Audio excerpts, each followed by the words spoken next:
Kevin Stefanski said that Dillon Gabriel is the backup. I'll say, though, I think this begs the question of if Dillon Gabriel has to play early in the season, will he be ready? I don't think it's the worst thing in the world if Browns fans are asking themselves today, does this mean Dillon Gabriel is ready to start a game? I don't think it's the worst thing in the world either. I'm very concerned about if he had to start a game in week 3, week 4, week 5. Now, again, maybe not much will change if it's week 8 or week 9, but yeah, very early on with this wide receiver core and the way this group is set up right now, I just don't think you're set up for success. I have no concerns. None? None. No. Well, hold on. Is the concern that he's going to look like he's drunk out of there on the field, or are we just talking about him just like my expectation if he's on the field is that, and what we should be trying to find out is that whether or not you can think he can play a good game of football, essentially. I have no concerns. You think he's going to be good? That's not what I said. I have no concerns. I where we are now is whatever will happen, meaning that I don't think it's important that he looks good or looks bad. I think it's important that he gets the chance. So I know that there's been this fear-based mentality of, wow, you can't let him play in those first 6 games. It's the NFL. This isn't college. This isn't a quarterback. You're not juggling quarterbacks like Deion Sanders is with the kid from Liberty and the Nelson kid or the red shirt or the regular freshman. Nope, that's not this. This is the pros. And either your ass can go out there and get it done or it can't. This is a zero-sum game for me, the whole quarterback room. But there's still the go out there and get it done part of that. Well, get it done means play. Well, playing isn't good enough. The result, no, that's not good enough. DTR, when he played, he played, but do we not have a definitive answer on DTR? Well, okay, we can do that at any point with any quarterback. Then, if we just throw him out there and say that's the mission and that's the job, the question is whether or not you feel good about him being out there and starting, whether or not you feel good about him actually having a chance to succeed. He's a rookie. Not whether or not he can feel good until he plays and plays well. Well, okay then, but it's no amount of time is going to pass that's going to make you feel better. No, it might. For certain rookies, it definitely might. It just doesn't with Dillon Gabriel because of everything that we've already seen with Dillon Gabriel. Drake May sitting for that 4 or 5 weeks mattered to the Patriots to get him to a spot where he could be good. Yes, he's a rookie, but that little stretch there and having Jacoby Brissett in there mattered to the Patriots and what they were trying to do last year. I mean, with the utmost love and respect for everybody involved here, I don't care if the situation's fair. I don't care if it's righteous. I don't care how easy it is or how hard it is. You drafted 2 guys with a ton of college football experience, and a Joe Flacco injury isn't going to stop me from going to those guys. It's the NFL. When your number's called, and because here's the thing, it's with either one of these quarterbacks, it's not where you start. It's about over the time that you play, whether that's week 1 as starting from there, whether that's week 5, week 6, whatever it is. I just need to see growth. I need to see. I don't expect competence the first time you step onto a football field, because to some level you have to admit there is an unfairness to the way this is going up. Okay, but then can you grow over time? And can you, if you look like you're really struggling to play the first time I see you, by the third time I see you, we look competent. Like that's we put so much of a focal point on the start of this, when in reality it's just important to start the clock with either one of these guys because they've played a ton of football. Like, just get them out there and see if you can grow either into something. So is he ready? I would be surprised if he was Tua Tagovailoa in his first start, but do I expect competency? Well, that's why you're the backup. That's your job. And if you don't do that, well, I'm going to look at Stefanski and Barry. Okay, because the way I see it is that what they're telling you with getting rid of Kenny Pickett is that they do have trust that he'll look more than just being a fact-finding mission, and that Dillon Gabriel, if you need him, week 3, week 4, week 5, should be able to take the baton and be able to run with it. Yep. That's what they're telling you. And we have to be able to hold them to that accountability. And really, it's such a unique situation, too, because not only are they telling us that Dillon can do that, they're telling us that he can do it better than Shedeur. So there's multiple layers to the idea that Dillon has to be more than just, well, we threw him out there because we wanted to see what he could do, and whatever happens, happens. No, I mean, you've entrusted him with this position. This is why you allowed him to fail in the preseason and in camp. And when I say fail, I don't mean like he looked good in the last preseason game. But when you put him out there in preseason game number 2, it wasn't that good, right? It was fine, I believe is the nicest way we put it. 2 interceptions. An interception and the fumble, both of which I think were on him.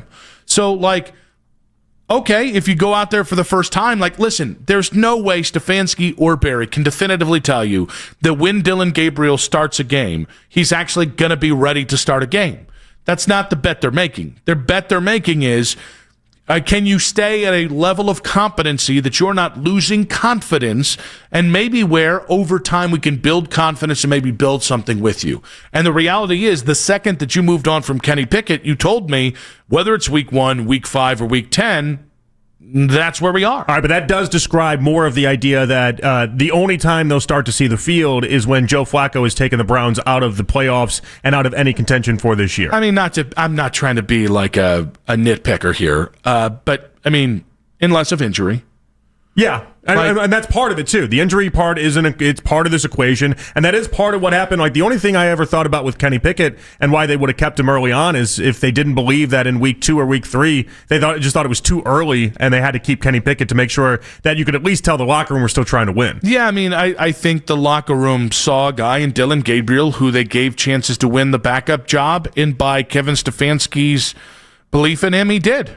I mean, I don't know. We don't know what the locker room thinks of Dillon Gabriel. I'd be surprised if the locker room is over the moon with the prospect of Dillon Gabriel, but maybe they are. We haven't heard from them the same way we heard about the support for Shedeur. I think the locker room is always very kind and fair when they talk to the media. I think guys behind the scenes are always far more critical, and there's far more division than we ever give it credit. Yes, even in winning situations, 53 guys are very rarely ever on the same roster. But I think it matters more. All right, do you give the right guy the first crack at it? Then who gets the first crack at it if the first guy gets hurt?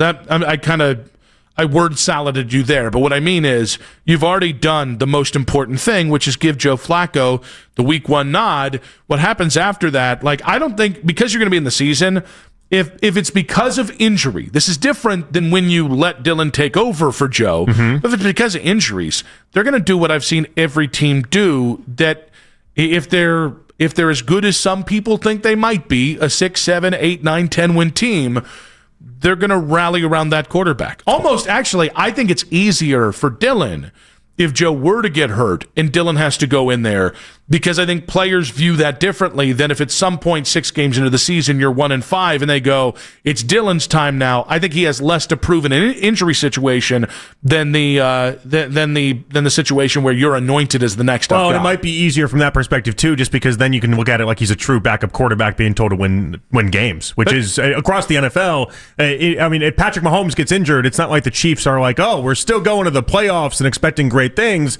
You can have moments where you still think you'll be all right, but if your starting quarterback goes down, you're up a creek. But I'm low-key excited.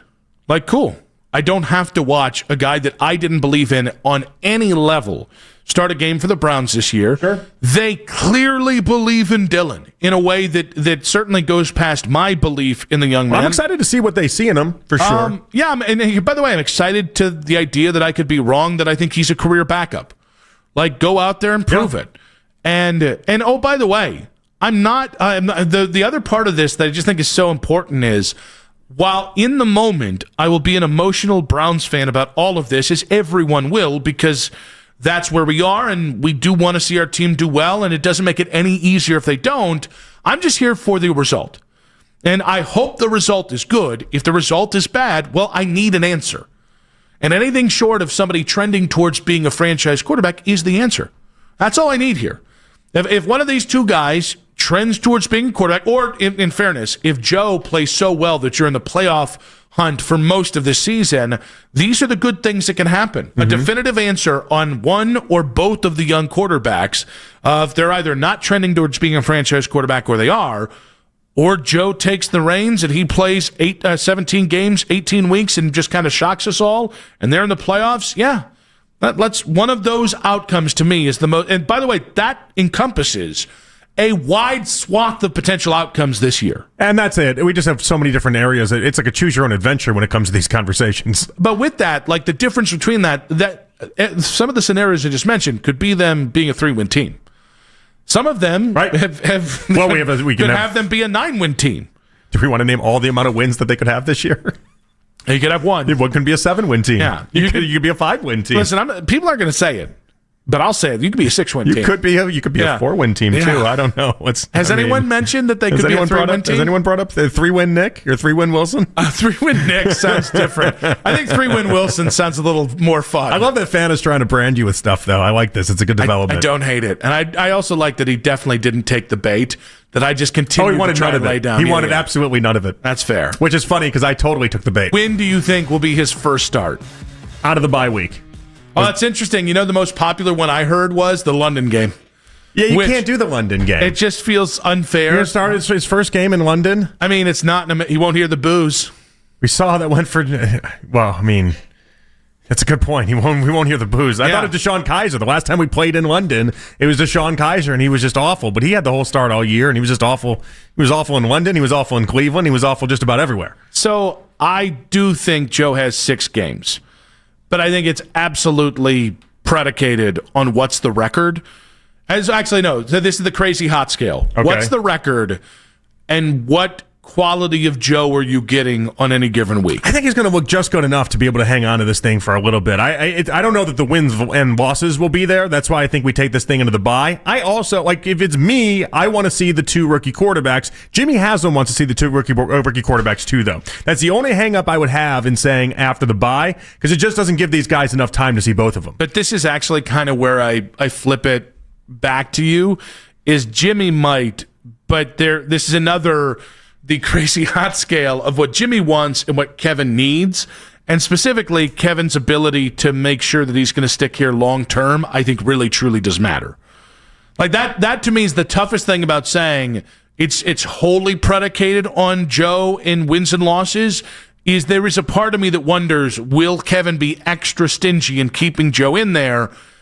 As much as he might like Dillon Gabriel, but I think he understands what some of the locker room, it's going to be harder to keep this thing on the rails with Dillon Gabriel, just for some of those guys in that locker room. I mean, he might just be waiting on the bat call, though. There's a lot of this season that I wonder is just predicated. We talk about Stefanski, we talk about Barry all the time, but it might just be, when does Jimmy want to see these guys? 216-474-0092. Do you think Dillon Gabriel is ready to start a game, and when do you think his first start will be? I think the earliest I can see him starting is week 7, because I do think, one, I think they're going to be, I think if they have any chance of being competitive, I think it starts early in the season.